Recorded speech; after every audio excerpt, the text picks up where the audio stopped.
اليوم لا ينفع مال ولا بنون সুবহানাল্লাহ সুবহানাল্লাহ।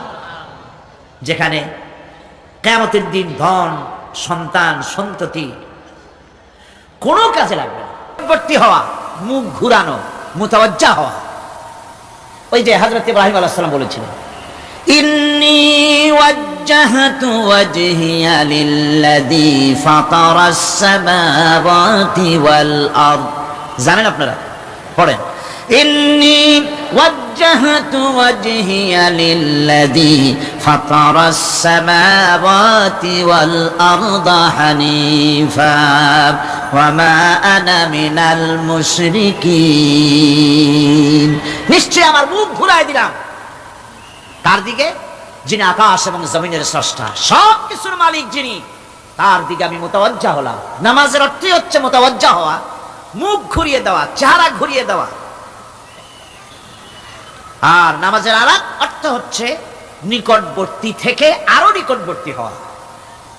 আল্লাহ রাব্বুল আলামিন বলেন, নিকটবর্তী হতে হলে ওয়াসজুদ ওয়াকতারিব, সেজদা দাও আর সেজদার মাধ্যমে আমার নিকটবর্তী হয়ে যাও।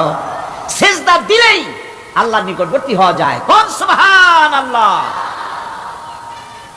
সাহাবী, আল্লাহর নবীর সাহাবী প্রশ্ন করেছেন, নবীজি বান্দা কখন আল্লাহর নিকটবর্তী হয়ে যায়? নবীজি বলেছেন, বান্দা যখন সেজদা দেয় তখন আল্লাহর বান্দার মাঝে কোনো হিজাব থাকে না, একদম আল্লাহ পাকের নিকটবর্তী হয়ে যায় বান্দা যখন সেজদায় পড়ে যায়। সুতরাং নামাজ হচ্ছে নিকটবর্তী হওয়া, সালাত এটা হচ্ছে নিকটবর্তী হওয়া।